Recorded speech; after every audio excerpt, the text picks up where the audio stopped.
Recently in the show, we took a deep dive into the amazing world of Dijon mustard with help from our friends at My. My brings over 270 years of French craftsmanship to every jar of premium Dijon mustard. Since 1747, My has been perfecting the art of flavor, transforming everything from simple sandwiches to gourmet meals. Look for the "Oh My, It's a Great Talk About Dijon Mustard" episode in the This Is Taste podcast feed.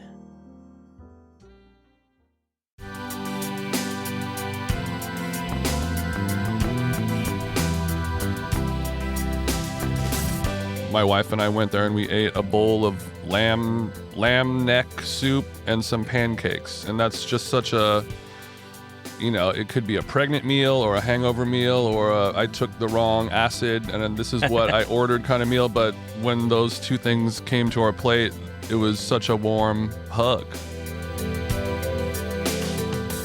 This is Taste. I'm your host, Matt Rodbard. Jason Stewart is a DJ performing as Them Jeans and co-host of How Long Gone, a podcast that dips in and out of the food world with surprising and entertaining frequency. It was so great to have Jason back on the show to talk about where he's been dining out in Los Angeles and New York, his home cooking stylings, and to discuss some recent writing on taste. Also in this episode, I have a great conversation with Tejal Rao. Tejal is a restaurant critic based in Los Angeles and writing for the New York Times. We talk about her terrific new story that covers the reboot of Panda Inn, which was the original restaurant that inspired Panda Express. I loved catching up with Tejal, and I hope you enjoy this episode.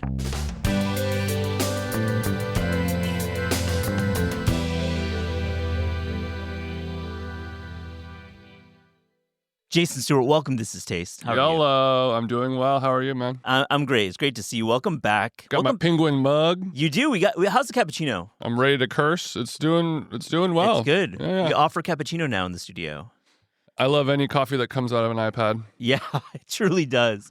You flew in last night. Just when you landed in New York. Mm-hmm. And you come to New York a lot as host of How Long Gone and somebody who travels a lot for DJing. You're in the city quite a bit. Best city in the world, baby. For real? You mean that? Yeah, I would say so. No shit. Have you ever lived here? Hell no. I didn't think so. Your wife has lived here though, right? My wife has lived here. Yeah. My brother might live here. My business partner and co-host lives here. Yeah. I've always my thought has always been, New York, amazing place. I'll go there whenever I want. But if I move there, I know I'll come back at some point, and it wasn't worth it to just move all of my stuff. Yeah. But now that I'm a full adult, middle-aged man, Yeah. the amount of stuff I have is really low. It's like, Really? I need a laptop and clothes, and I don't have any other belongings. Did you really. go through a condo phase? Did you pare down? You mean condominium living or Marie Kondo style? I'm always condoing. Yeah, you're pretty lean As with stuff. Yeah. I think the more you move, the more stuff you realize you don't need, and I get a little kick out of throwing stuff away or donating stuff. Yeah. So what was the last great food related swag that you're sent? You're on those lists. Anything memorable that came in the mail? Yeah, there's a restaurant in New York called Aldi, Aldi, or is that right? No. The discount, No. grocery store chain. Not Aldi, Alba, like Jessica Alba. Yeah, Alba. It's like a New York Italian restaurant, Yeah, but sure. they opened one in LA, and it's supposed to be like Italian resort style dining. Coastal Italian, the vibe that was 2 years ago, but Yeah. it just opened in LA. They didn't invite me to the friends and family, but they sent me a box of items 2 months before it opened, including olive oil and seasoning salts and things like that. So branded food PR seasoning salts are at the bottom of the list of things that I need in my life. But a blend of thyme and sage and Himalayan sea salt, somebody needs it somewhere. When they send you 14 grams of it, that's literally a lifetime worth of seasoning. Right? Yeah, I mean, I'm into salt. I don't even really care about pepper that much. Nah. But if you want to give me some, something where the label on the jar is more of a priority than the flavor of what's inside. I mean, how many bottles of olive oil do you receive in a year? I mean, that's one thing where like, I'm going to use olive oil every day for the rest of my life. Yeah. Bring it on. It's like receiving free coffee beans or, like that is a commodity that I will enjoy for the rest of my life. Yeah. It's the other stuff. It's like the baseball hat plus the bag plus, the like USB stick. Oh God, yeah. That kind of stuff. That's what we don't need. Back to my original question was really when you land in New York and having spent a lot of time here, where do you like to go? Is there like, I know you're trying new places, but is there like a staple for you? I would usually New York. It's so overwhelming that I kind of shut down and I go into like a reverse hermit mode where whatever bodega I'm nearby is sort of my hub where I do the bulk of my eating.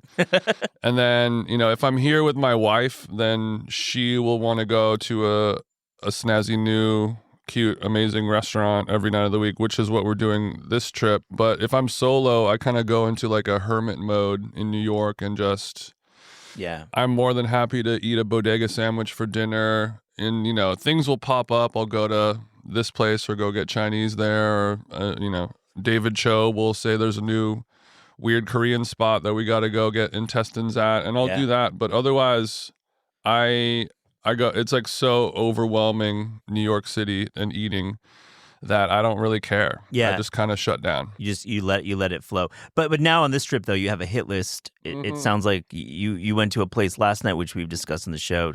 Bridges. Yeah, Bridges last night. Yeah. Tonight I'm going to Penny. Friday at Jeans. Saturday, Mission Chinese. Oh, the new one. That's like a 15-block radius that you're sticking in right there. Yeah, right. What's your Bridges take from last night?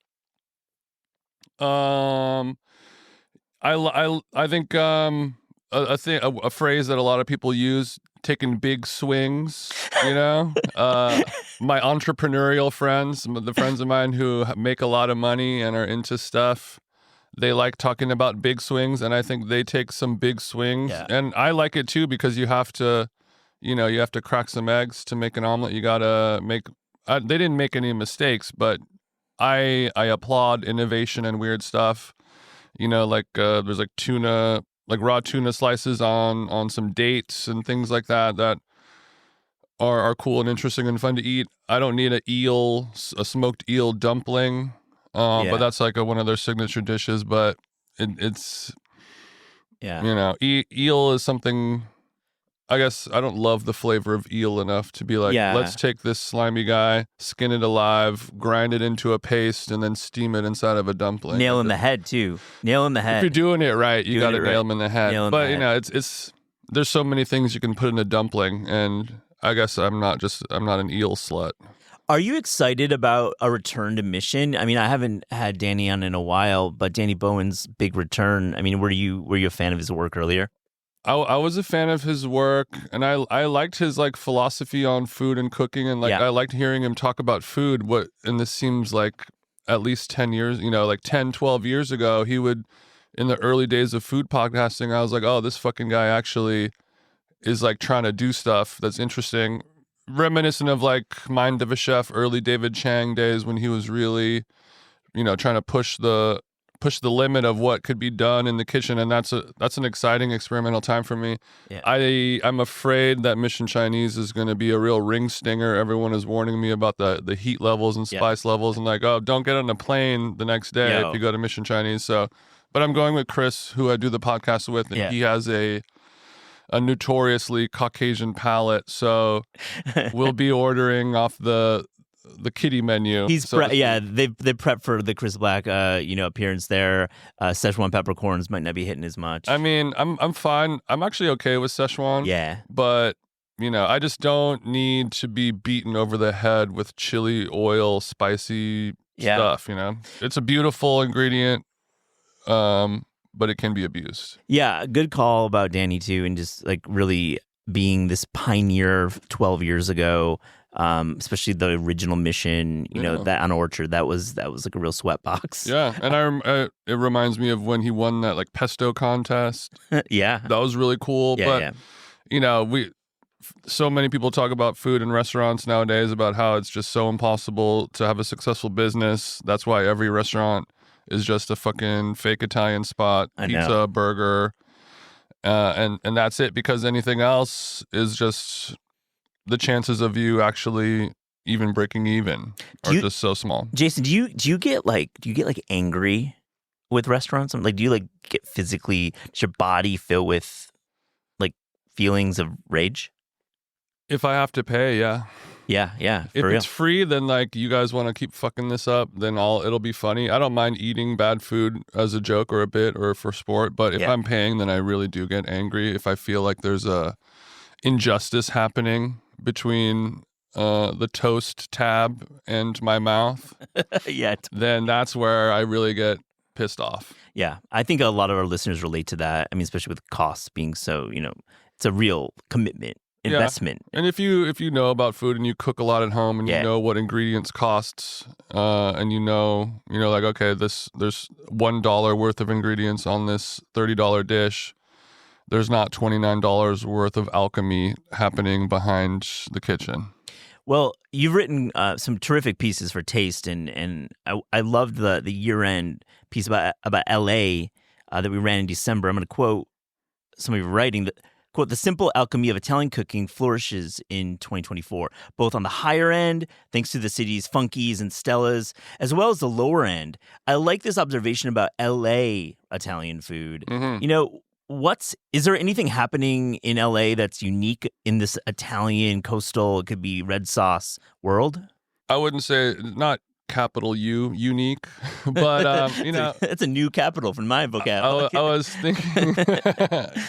I was thinking, I mean, like, Italian food in LA will never really compare to New York, and I think that New York sort of ruined Italian food in LA on the grand scale. I mean, like, there's spots like Etra where I really enjoy, and they'll do like 2 or 3 pasta dishes, simple and interesting, crudos and salads. But we're on the tail end of endive Caesars and challenging radicchio salads with persimmons and all that bullshit. Like, but also that's a reaction to just like, what if we had the Caesar salad, shrimp cocktail, classic, Italian kind of vibe.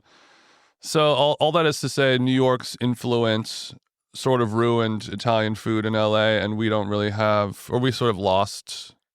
Yeah. I mean, we never really had an identity with Italian food because we're not in Italy, but. What about Funky though? I mean, I feel like he's like a real singular character. We have like the Rich Teresi here, Mario. And we have like, of course, like Michael White, and we have like these singular figures in cooking. Yeah. But like, I think Evan Funky is clearly in Italian food in America, like at the top. I would agree. Yeah. I think, obviously Carbone is a global powerhouse, Saudi Arabian kind of energy with that kind of vibe. And it doesn't really work with me, but I think Funky, the great part about it, obviously the handmade pastas and all that shit is really special. And, his matriciana and all that stuff. It just nails it.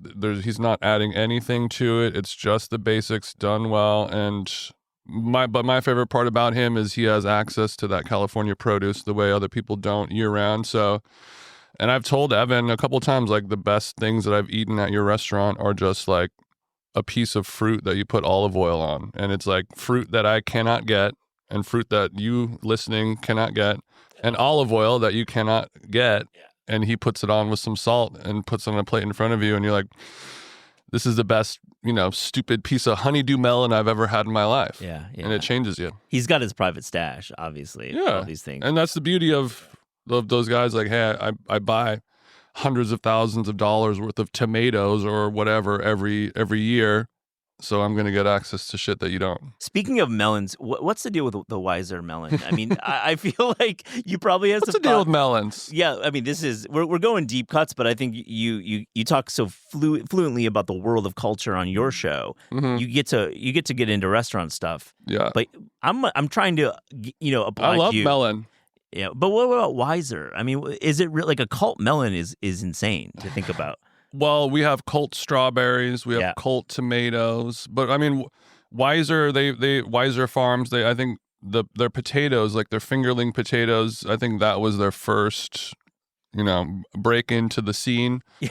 Everyone would have like Weiser potatoes on the menu, and it would be like, oh, cool.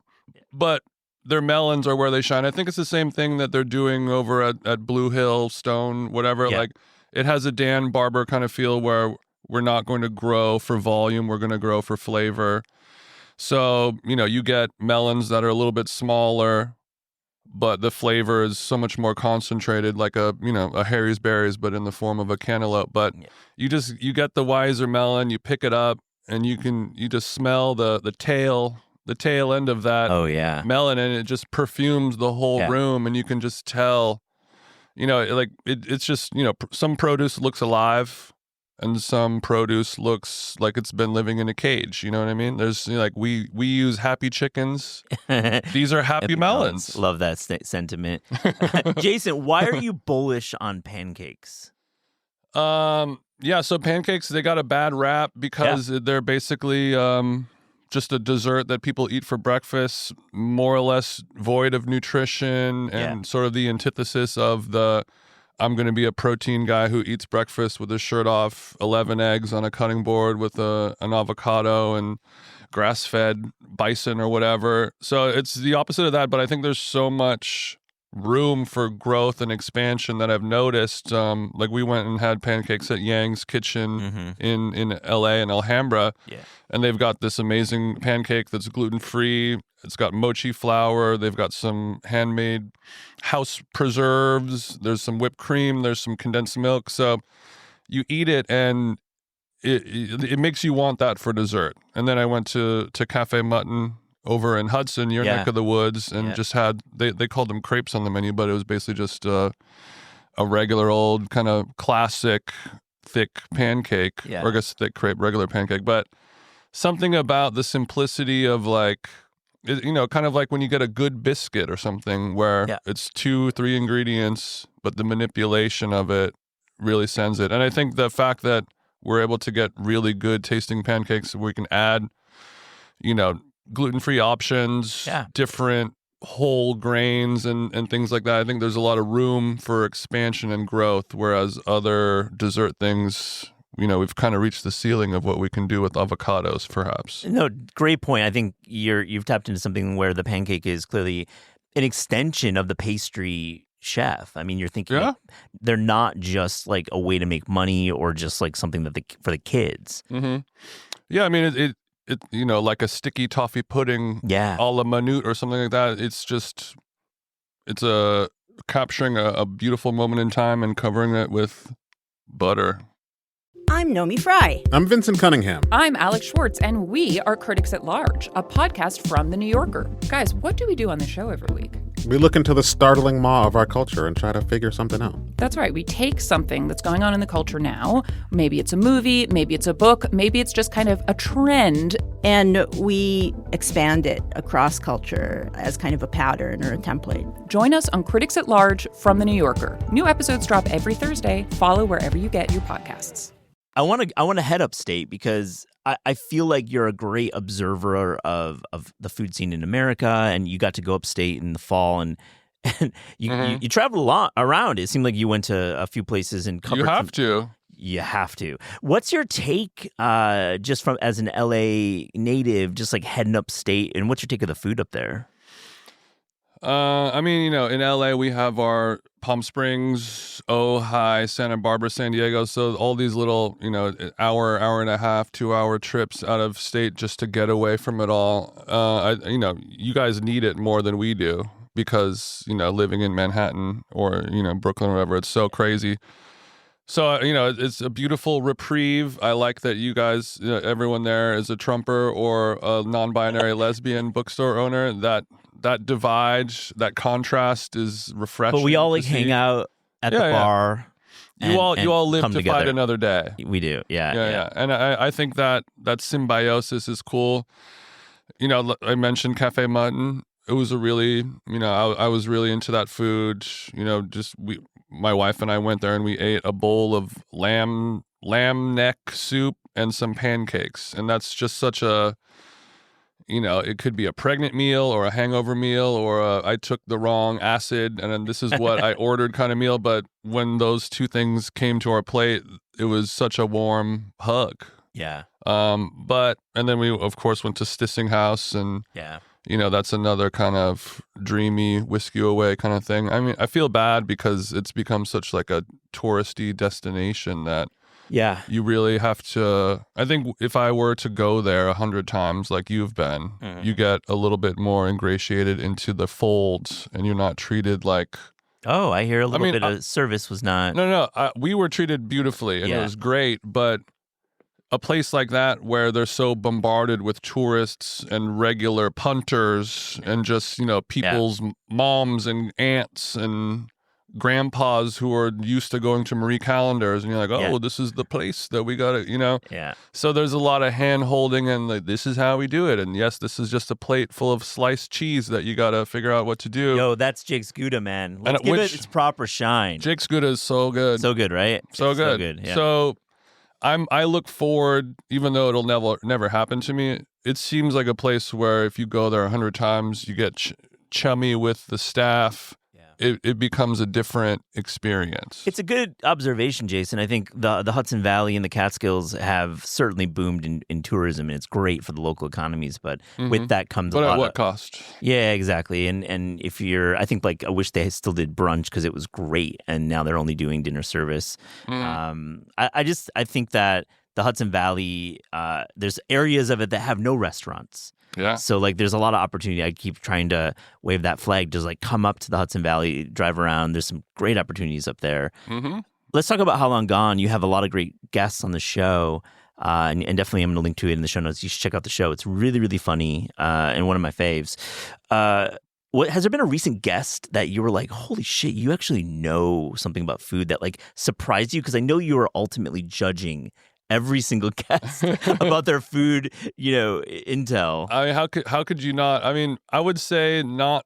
I have not really been impressed by anyone, but I remember writer Jonathan Ames, who was on about a month or two ago, and he had a lot of interesting philosophies about food and drink and all that stuff, and we were talking about water specifically, and he has a philosophy of quote unquote changing your water, which is spiritually removing the stagnant water inside of your body through sweat or whatever, and replacing it with new water. He has a Buddhist mindset and look at that, but more so his love of pickled herrings and things like that as his superfood, which is a superfood for me. My body craves that type of omega-3 fatty acid, oily fish, blah, blah, blah. I happen to find it pretty disgusting. So I was really interested in talking to him about how do I make herring enjoyable? And he said, you add enough mayonnaise to it and you stop adding mayonnaise when it tastes palatable. It's a great tip. I remember that episode. It was great to have him giving some... Great guy, though. Yeah, really terrific. Wake Up, Sir. What a great book from back in the day. And whenever I meet people like that, an older guy who is in good shape, I look to people like that as inspo for me, where you drank a lot, you've done a lot of drugs, you're kind of old, you're a little hung up, wet, and rode hard, but you look good and your body looks good. You're athletic, you're punishing yourself, but you're holding it together. And I want to know his secrets. And unfortunately, those secrets are fucking sardines and shit. Yeah, I mean, the omegas will definitely, pick you up from a long, bender. I think it's a good call. I mean, I love the show in that food is really a big, big, big part of it. Of course, you know so much about it, but Chris, who is sneaky restaurant geek. You know, I think he pretends. I mean, restaurant criticism is part of being a New Yorker. Yeah, exactly. Everyone's got an opinion. It's so cool. But so how do you, as a host of the show, think about the way that you articulate your tastes in restaurants and the way, you know, the restaurant culture, it moves so quickly and you're able to like really cover it rigorously. I mean, are you thinking about your show as like, it's like almost like it's like a hit list, really? I mean, you're going out so much. Yeah, I forgot, people have described the show as a certain style of journalism, and I can't remember what that word was. Lifestyle? No, that's not right. No. It's a more polished approach. It's a more specific. It's not Marie Claire. It's not investigate. There's like a word for this type of journalism, but I forgot what it was. But we've sort of deputized ourselves into being, you know, I guess the way we frame it as kind of like a quote unquote scene report where, you know, I'm there to talk about the food. He's there to talk about how, ugly the clientele's clothing is. And I'm there to get drunk and he's there to figure out what is a good vegetarian dish. So we kind of cover all the bases, but the thing that I like about as How Long Gone has grown is the challenge of how do you talk about small businesses with impossible margins and payroll and all that stuff. How do you talk about it negatively? Where when I first started podcasting, I had a food podcast and I was so into hating on restaurants. Relentless, yeah. I talked a lot of shit and it was like, because nobody else is doing it. So that was my angle. I'm going to be the shit talker. The bigger you get, the harder it is. But most people give up. And you're like, what do you think about this place? And everyone will just be like, They'll tiptoe around it. They'll never try to say something, critical about it. And I like the challenge of that. Yeah, it's why it's like the special sauce of the show is like really kind of having those edgy opinions, but having like an open heart about the operators, which I really appreciate. I mean, most people consider it to be impossible, and I consider it to be it's possible, but it just gets more difficult. So don't give up, haters. I want to talk about home cooking. You've written about it on Taste, and I encourage you to write more. We've talked about several stories. That banh mi story is going to happen. I can't wait. But really, Jason, you're a terrific home cook, and I've been like seeing a little like GoPro. Mm-hmm. I've been seeing some GoPro. So I've been getting my Kenji Lopez on. I mean, I think I'm too tall to strap the GoPro to my head, so that's why I have it on my chest like a body cam. Yeah, no, it's like you're like a cop. Yeah, it feels like that. But like, I want to what's your ambition there? Because I feel like, Jason, you have such a great skill with the knife skills and a point of view, which everyone needs with food and cooking. What do you want to do with it? Because I could see some things happening. Get rich and famous. Yeah, right on. Let's go. Let's go. I mean, it's. You and I are of an older generation. We man. I mean, middle. Written word. Yeah. Okay. There you go. We like, conveying large, complex thoughts. With intelligent language. But you could write the best article or the best review on something, and the amount of eyeballs it gets compared to a video of some fucking guy twirling an onion on his cutting board and chopping it, and doing a Salt Bae thing. It just reaches so many more people, and it's either get down or lay down, as they say. You gotta adapt to what's working. And I've always hated TikTok style cooking videos, but I grew up watching Alton Brown and all that stuff. So it's just like figure out a way to do cooking content, whatever that may be, in a way that makes you happy and makes you excited. And I like doing a little bit of the scientific approach where we're going to teach you a couple methods, some interesting little tidbits and hacks in the kitchen, things that people can grab onto and find value in. But, the main goal is just to make it entertaining with your own unique, monotone, depressed sounding voice. Yeah, that voice is... And ultra tall POV. The ultra tall POV is a real, I would say, a moat. It's a moat for you. A moat, you say? Yeah, we're going. Say more on that. We're going lean startup mode here. No, I think I can't wait to see how that evolves. I mean, I would hope that you would have some commentary because you're a funny guy. So like, let's have like some jokes in there, you know? Yeah, and I also like, as a podcaster who has technical ability, I like the idea of recording a video and editing it down and recording my VO and making it sound good and adding some music underneath it and mixing and mastering it so it sounds as good as I can get it to sound out of my little laptop. And I think that the real heads will appreciate that production quality and level a little bit more. Take us inside the Jason Stewart kitchen. What was the last thing that you kind of like, you felt like, man, I did that right. I nailed it. Yeah. That happens to, I mean, we cook, probably 5 nights a week.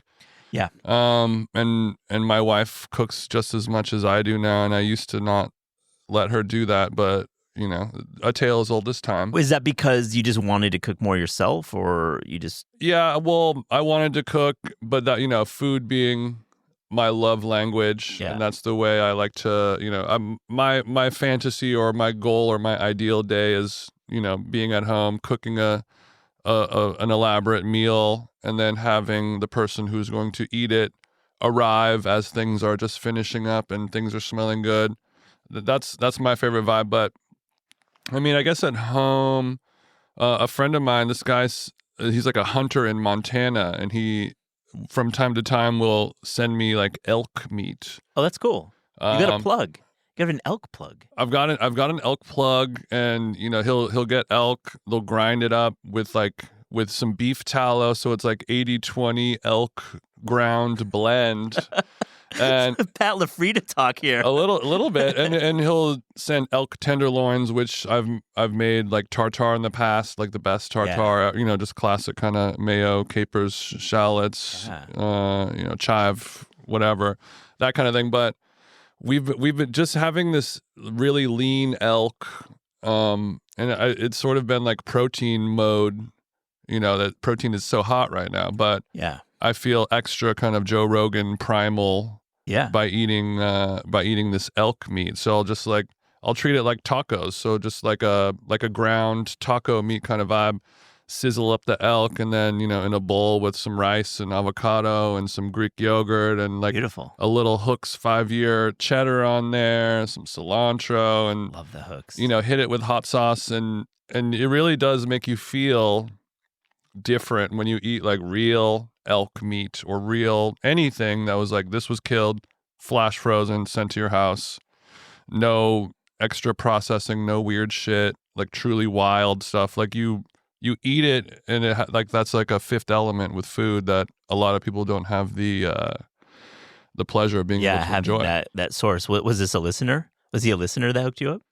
Yeah. But from cool. way, like an old DJ friend. Oh, cool. From like a long time ago. This guy, Jimmy Scott. But he's just a sweet guy that's like, those types of hunter folks, if they have a good kill, they're like, I have 800 pounds of bison in my garage. I'm never going to eat it, so I might as well give it out as gifts. I think it's so cool to have a friend send you something that they killed. I mean, that's like truly right.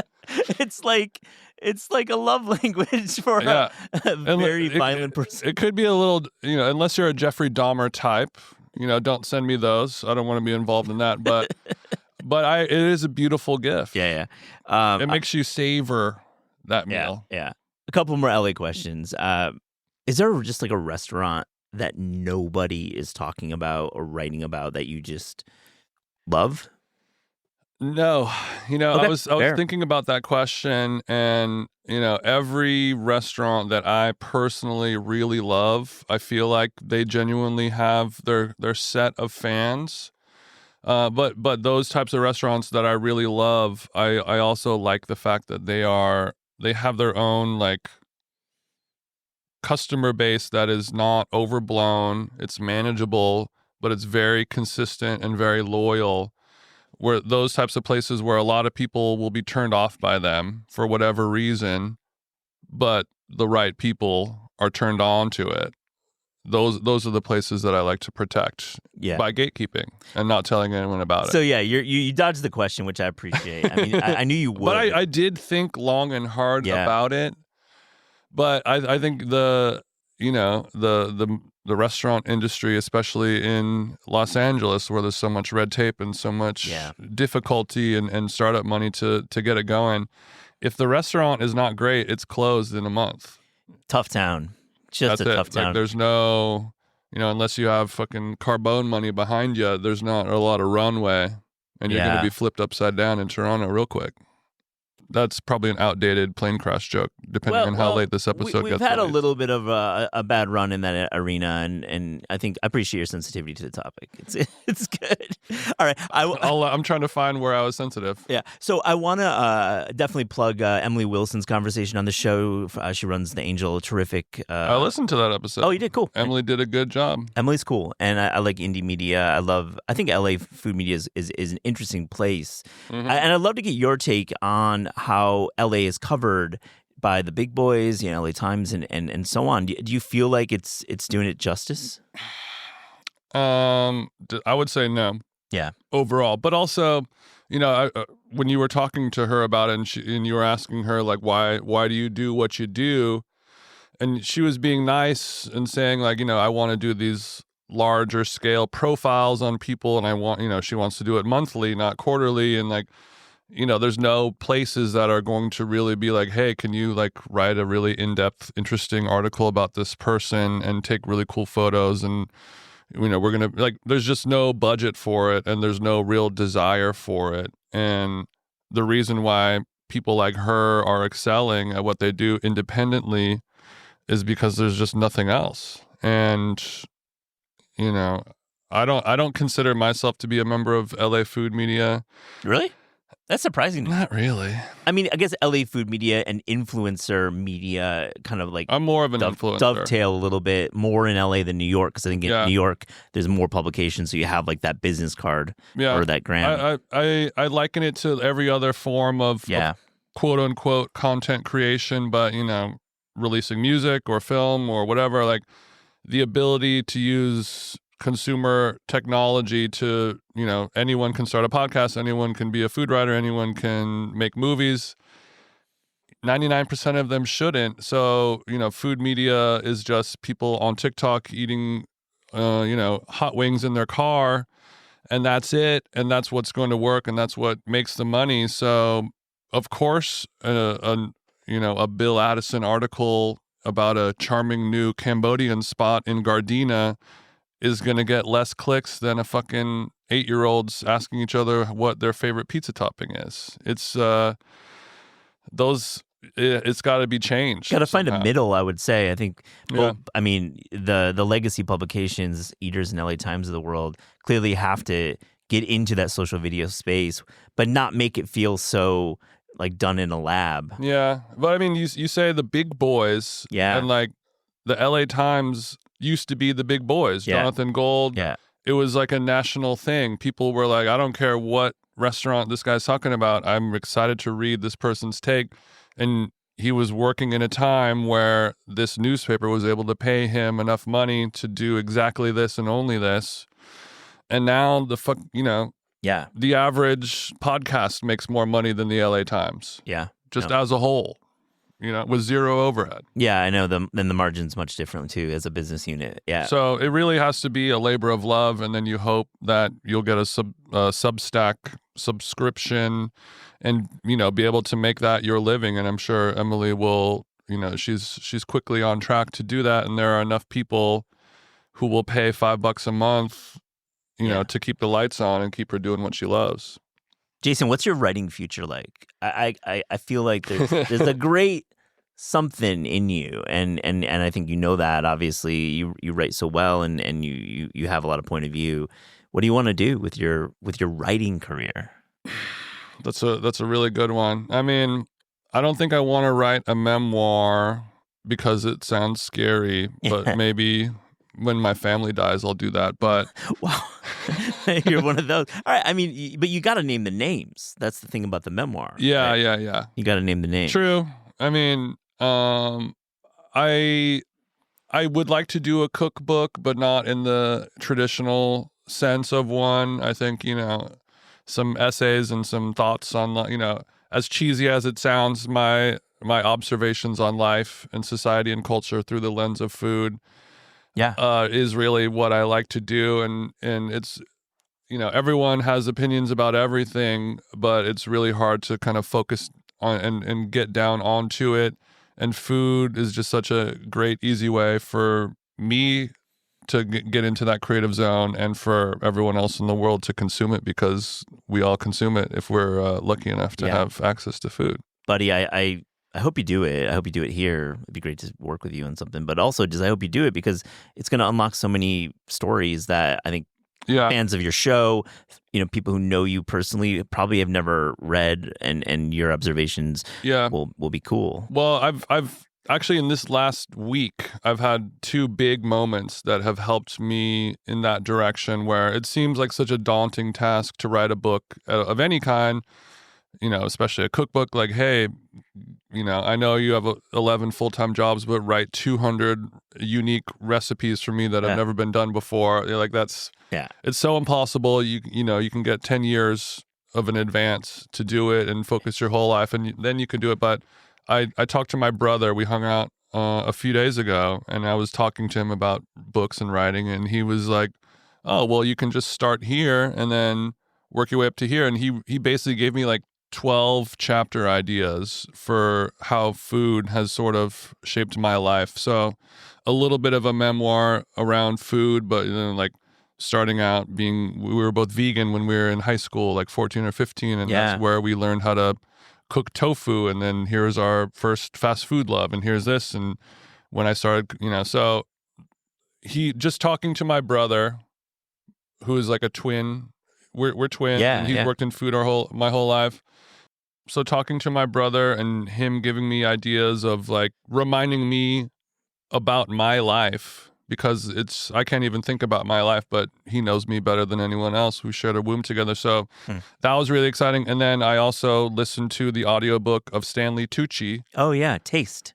Well, no, there's a new one. Oh, the new one. Oh, okay. And, thanks to the good people at Spotify, it was available for free, so I didn't have to pay for it, thank God. But listening to this guy who's such a great actor and an amazing speaker, and people will listen to him say anything because he has such a charming voice and tone and personality. That's why he's soothed every mom that I know. But the guy's talking, he's talking about how he went to Sugarfish. It's like a diary, like a journal of like that book, right? So, he's just like, well, I woke up today and I had some yogurt. It was okay. And then we broke for lunch on the set of Conclave, and I had some leftover pasta that I made the night before.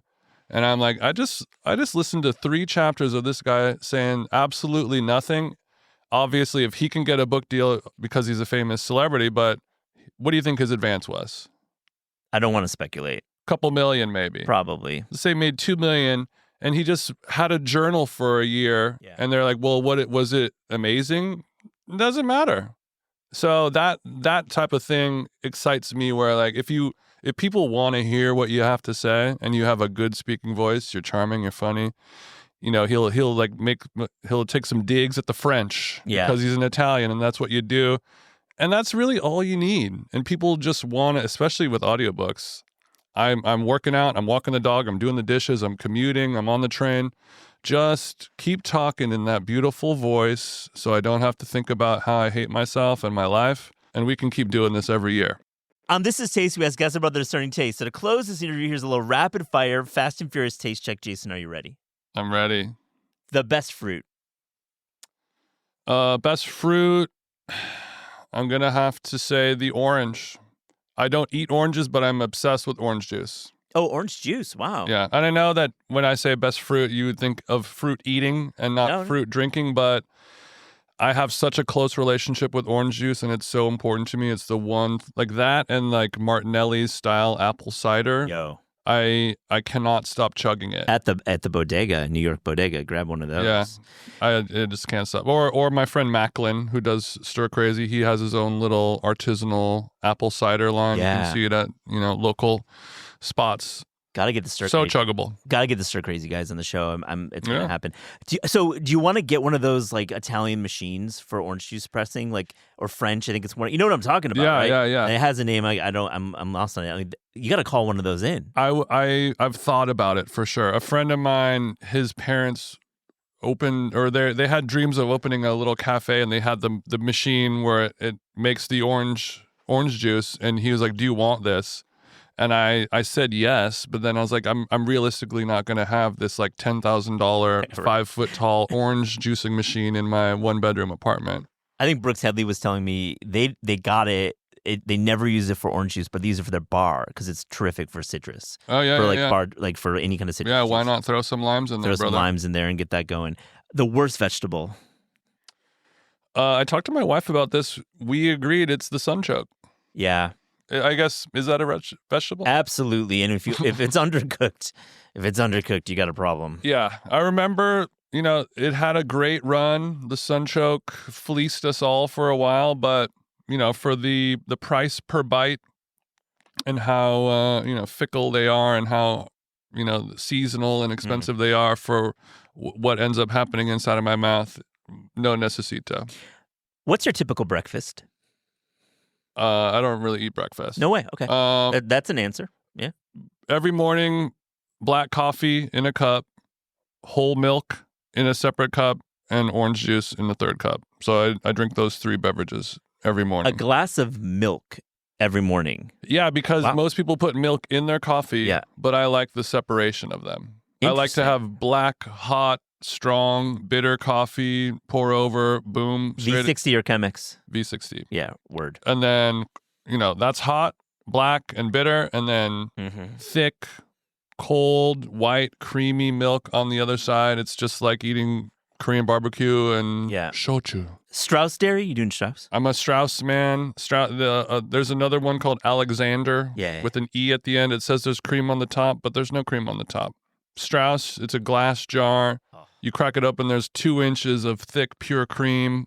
You poke that through with a knife or a chopstick. Ah. It's delicious. Beautiful. What's the best dessert? Jesus. Best dessert. I mean, it really depends on what you have eaten for dinner. Correct. It has to act as a perfect, so like you've had some of the best Japanese meals in your life, and the best dessert is something that you never realized you wanted, just a perfectly ripe piece of fruit cut into cute little pieces. But also, I really love a good carrot cake. I love a sticky toffee pudding.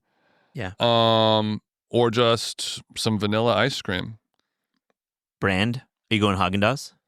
I don't really have Yeah, a brand. it doesn't matter. Okay. Just what, high quality vanilla ice cream is my bag. Is there a restaurant you wish you could bring back from the dead?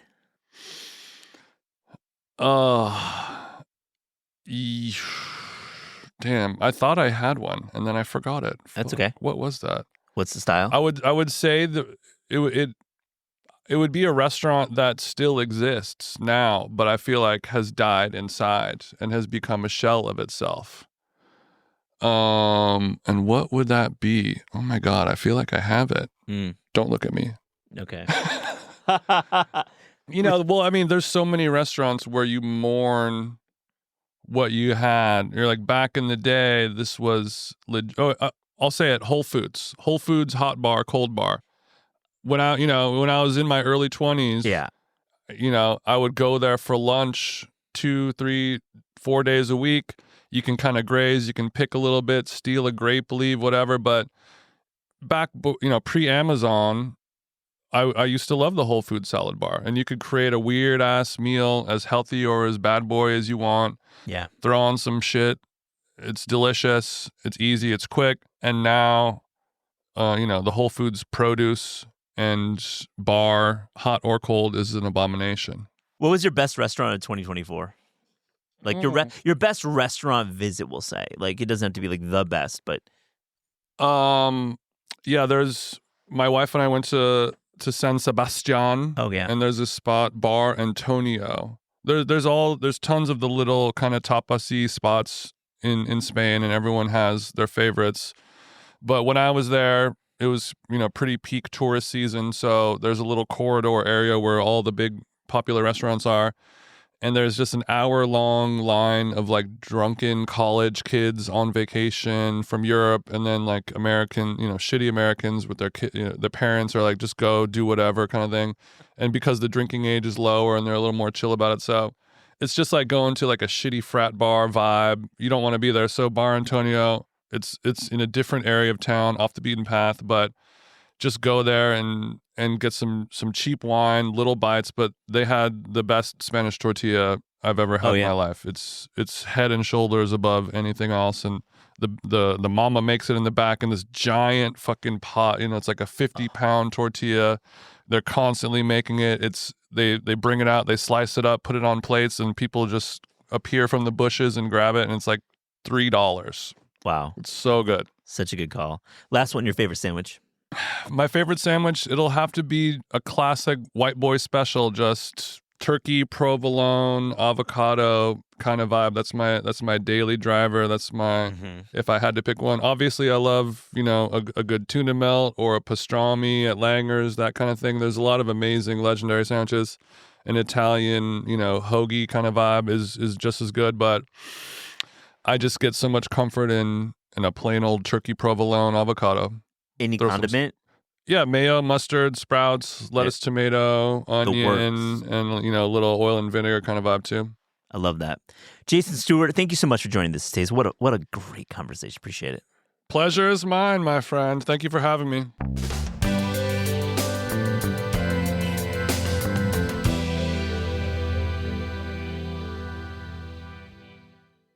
Tejo Rao, welcome to This Is Taste. How are you? Doing great. Thanks so much for having me, Matt. Well, Tejal, we're gonna have you into the studio in New York, or we'll do it on remote, but do a full Tejal career retrospective conversation. I've been wanting to do that for years, and I hope you can come back. But I really just wanted to get you on to talk about this really cool story that you wrote about Panda Inn and its connection to the Panda Express empire that we all know. But before we get into that, I have to ask you, as a critic out in LA, where have you been dining recently in Southern California that's making you excited? Oh, there are a bunch of places in LA right now that I'm really into. I'll tell you one called Comal, which is Fatima Juarez's place in Mercado La Paloma. It's in the same building as Holbox. And she used to make the tortillas. She still makes the tortillas for them and a couple of other places. But she's nixtamalizing all these different heirloom corns that she's bringing in from Mexico. The tortillas are so good. And she's also featuring like artisanal Oaxacan cheesemakers and delicious beans, and everything just kind of tastes like the best version of itself. And it's very out of the way for me, but I cannot stop going, which is like how a place is really good, I mean, in LA, yeah, when you're committing to that 2 hours in the car to go have some incredible Mexican cuisine, and that's right on USC's campus, right? It's not. I don't know if it's technically on, but yeah, it's very exactly. Yeah, it's kind of like South LA. And she has specials. She has things that will just run for a couple of days and go away. So I keep going to make sure I don't miss those. There was a Nico Atale on the menu recently. This corn jelly. It's just great, and it's also kind of kid friendly. I can take my toddler, and the Mercado is like very kid friendly. You just pull up a high chair and sit at whatever table you want. It's great. I love that space. It's such an amazing place to visit. It's great. And the lines for Holbox are wild. They're very long. And I always kind of want to whisper to the people at the back of those lines who are getting cranky, like, do you know about Comal? Yeah. And I love Rasa Ruma too. I don't know if you've been here recently. Johnny Lee is cooking there. Really kind of playful, like dialed in Malaysian Chinese food. And it's the Last Word Hospitality Group. So the guys behind like Found Oyster and Barra Santos and Queen Street. So the room has great vibes, in addition to the food just being really, really delicious. It's nice to start a meal with like a giant pile of shrimp chips and 3 kinds of completely different sambals and like a cool glass of Sauvignon. It's just like a really great restaurant. Yeah, Found Oyster. I mean, that group, what they're doing is really impressive. Just from like my seat, just seeing how much influence they have, and really how the spaces are so unique. And this addition to the group sounds like they're building like a little mini empire. It sounds like. They really are. Yeah. And all the places are so different from each Yeah, other. yeah, completely. I love Morinozomi too. I That's the kind of place I would go every time there was a shift in the season if I could. But it's hard to do that with an omakase. Yeah. I haven't been excited about an omakase in a really long time, but it just doesn't feel generic in any way. Like every single dish is special. It's not show offy. They only do one service a night, so you're not being like rushed through the factory, while someone else is waiting to take your seat. Like there's something they're both like taking it easy and creating this flow to the meal. Like there's something special about the way they're negotiating like the time and space of that counter that feels really seamless and easy, even though it's not. No, I mean, they make it probably feel effortless. And Yeah. a follow up, here in New York, we've got this like omakase deluge, and it's almost like an industrial complex. And when you go Yeah, on yeah. Resi, that's like all you see are these so called omakases. And it's challenging to open an omakase tasting menu because there's just so much competition. Are you feeling similar vibes in LA? I think it's a kind of like an international phenomenon, the generic omakase. But this really does not feel that way at all. It really feels like the style feels really distinct, and the dishes themselves feel really different. There's a little bit of how now you go out for an omakase and they want to bring out the luxury ingredients so that everyone can take a photograph of Oh, of like course. every single there's a little bit of that, but then there's also the opposite of that. There was a one of the dishes, like a torutaku roll at the end. um Instead of bringing out like the big beautiful pristine fish, they bring out the bones of the tuna and you watch them scrape the little bits of meat off of the bones and get every little scrap to make this torutaku roll, and it's kind of moving. It's Oh yeah. I the mean, opposite it's like of theater. I mean, we say that a lot. Like food can be theater, but when you're paying a pretty high fee for a meal, you would expect to have something like that. And also just seeing the product at its origin and that technique is I've never seen that. That's very cool. Well, let's talk about your great piece, the $3 billion house that Orange Chicken built. What a great head. Love that. It's a terrific read, and I'm linking to it in the show notes. And first off, just tell me a little bit about the origins of Pasadena's Panda Inn and, how this single restaurant would later, in some ways, expand into Panda Express and change the way Americans ate Chinese food. So there's so much kind of fast food history in Southern California, and Panda Inn is part of that, even though Panda Inn itself is not really a fast food restaurant. So the Cheng family, they're from Yangzhou in China. They moved when communists came to power. They moved to Taiwan, and the father of the family, Ming Sai Cheng, worked as a cook in Taiwan as a chef, and then immigrated again to Yokohama in Japan, and worked in the Chinatown there. Andrew Chang, his son, went to college in the U.S. and with his dad and then with his wife Peggy Chang opened Panda Inn in 1973, and it was just kind of like a neighborhood, Chinese American restaurant. They did takeout, they did catering for parties. I had asked when I was in touch with them for fact checking. I tried to get a hold of a bunch of their old menus from the 70s and 80s. It was really fun to look at those. Um, that they had a noodle section of the menu called, Chinese pasta, to kind of translate what they were doing for, you know, Southern California audience, some of whom were really familiar with Chinese food, some were not.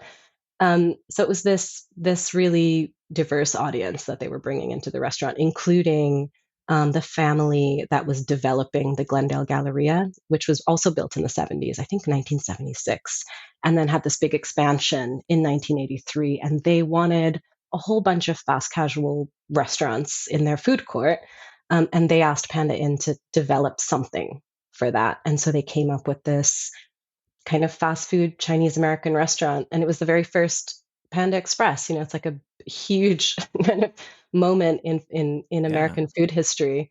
But I don't think they knew it at the time. It was just one restaurant. And over the years, now they have 2,500 locations of Panda Express.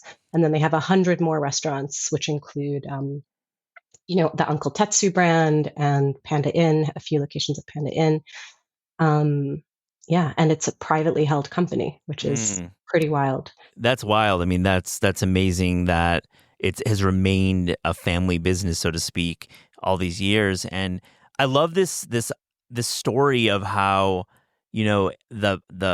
the request from the developer just to, open a restaurant. They're probably obviously knew Panda Inn. And then they land on this menu that you say really smartly changed food history forever. And it's really, a lot of it's based on the single dish, the orange chicken. And I want to get a sense of, from your reporting, how did they kind of adapt orange chicken for the mall? And is the recipe that we eat today at Panda Express, would you consider it similar to what they launched with in the 70s? I think it's a huge gap between what was tangerine peel chicken, like a bone-in chicken dish on the original menu, and what we know as orange chicken today. And I also think, it's worth noting orange chicken is not, they don't, like, culturally they kind of own that dish, but it's not their dish. It's a dish that I wrote about this phenomenon. We love like an invention story and a creator story, but a couple of years ago, I worked on this obituary of Ali Ahmed Aslam in England, who had been credited over and over and over again with the invention of chicken tikka masala. And the truth is, it's more like Cartesian geometry or something. These dishes are not usually one person's invention in one moment, but it's like simultaneous discovery over time, overlapping influence and overlapping invention. It's really fucking messy, and it's even more so when a corporation is involved. These dishes aren't just like dots on a timeline, but it's like a rolling inevitability in a bunch of different restaurant kitchens. And I think orange chicken is similarly just tangled up, and maybe it descended from tangerine peel chicken slowly. If you can get someone from the Panda Group on the phone, which I did, they're pretty vague about the dish's origins, and I think that they're strategically vague. There's a story that yes, it slowly developed from this tangerine peel chicken, and then there's another story which is that Andy Cow, one of their corporate chefs, developed it when he was in Hawaii in the 80s. And it's maybe they're moving away from that version of the story. I'm not sure. It's not trademarked. They don't own the dish. Lots of other restaurants make the dish. But when we think of orange chicken, we often think of Panda Express's orange chicken because it's very powerful. And I could have spent the whole piece writing about the origin story, and I didn't want to do that. Yeah, you wrote a really fine piece that I love how you split the difference between this family story and then there's some of your own story in there a little bit. And it's a really nice read, and you tap in with a lot of your writing into, bigger topics. Just hearing you speak about it just is why we love your writing so much. And I'd like to know, when you go to Panda Inn today in this brand new renovation, what's the orange peel chicken like? Like what's the actual dish like? It's definitely nicer than, it's sort of the platonic ideal of the Panda Express orange chicken. It is like it is, it's a chicken nugget with a sweet and sour glaze, essentially. But it's like beautifully presented. It's not like when you get it at the airport and it's kind of been sweating in the box, and there's this like alchemy of like the condensation of the starch and the oil and the sugar. I mean, it is a little bit more sophisticated than that. But if that's the version you know and love, it really is kind of the platonic ideal of that dish. There's some spring onion, there's a little bit of orange zest on the top. It's not fussy, but it's nice.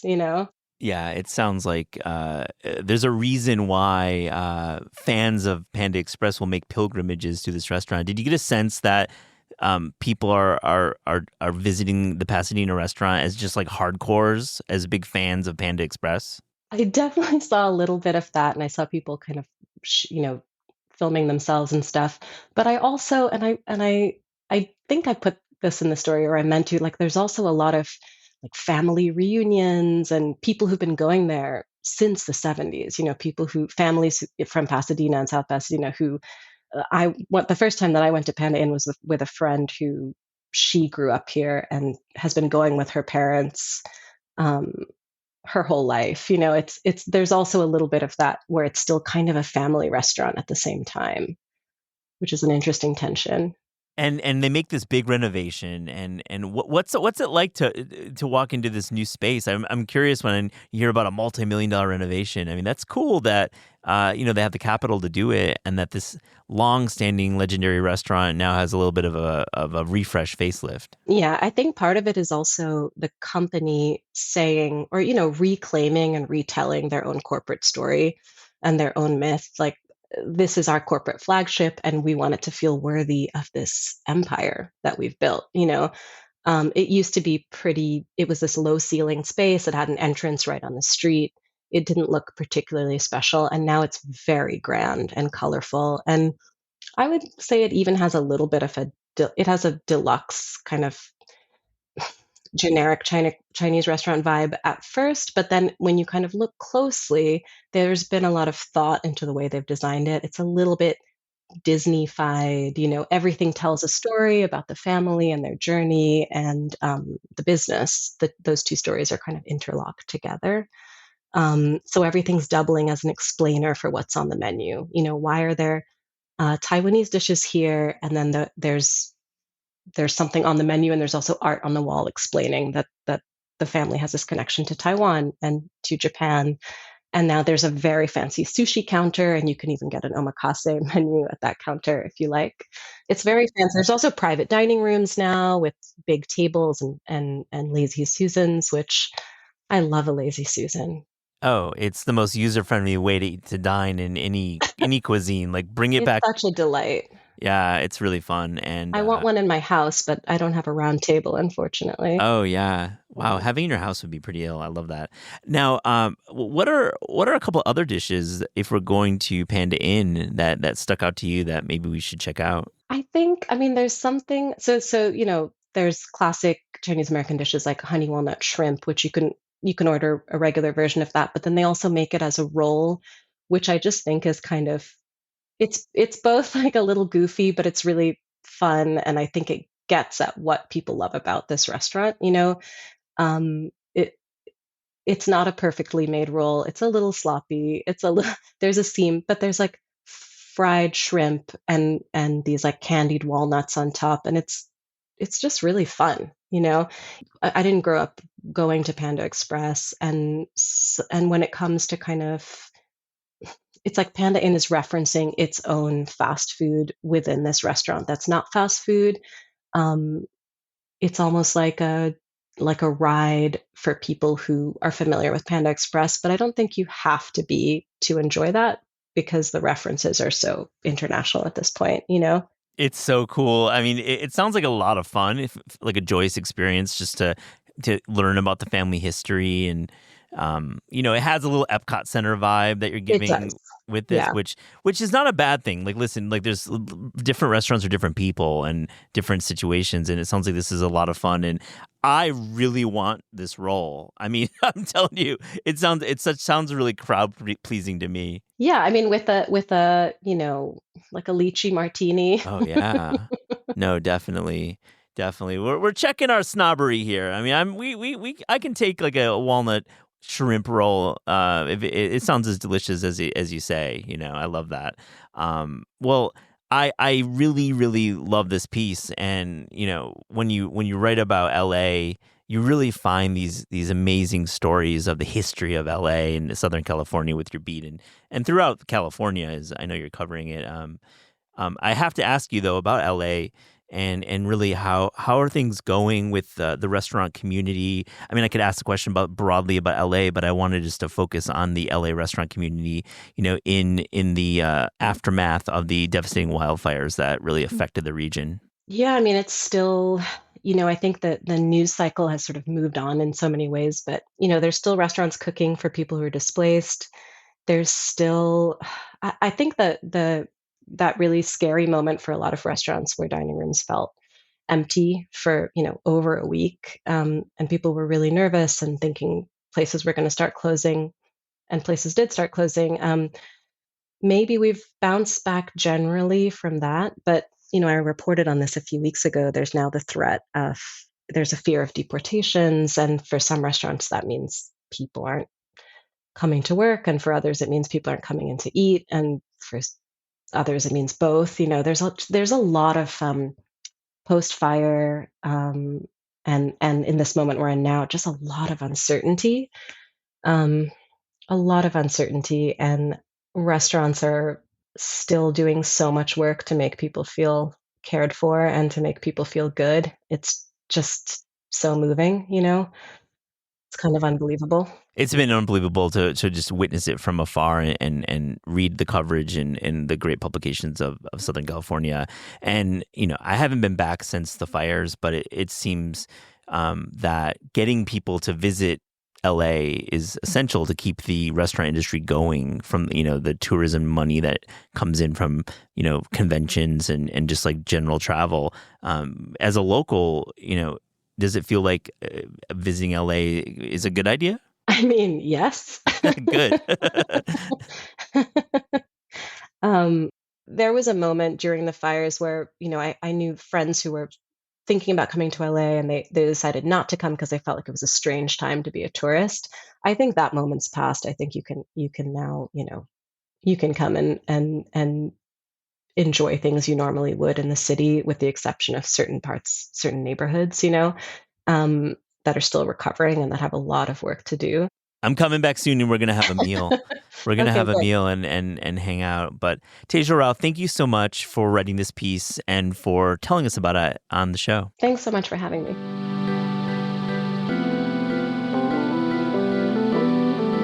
This is Taste is hosted and produced by Eliza Barbanel and me, Matt Rodbard.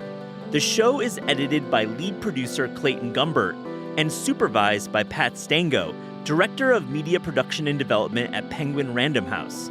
Thanks to Shalia Harris and the production team at Penguin Random House. Theme music by Steve Rydell.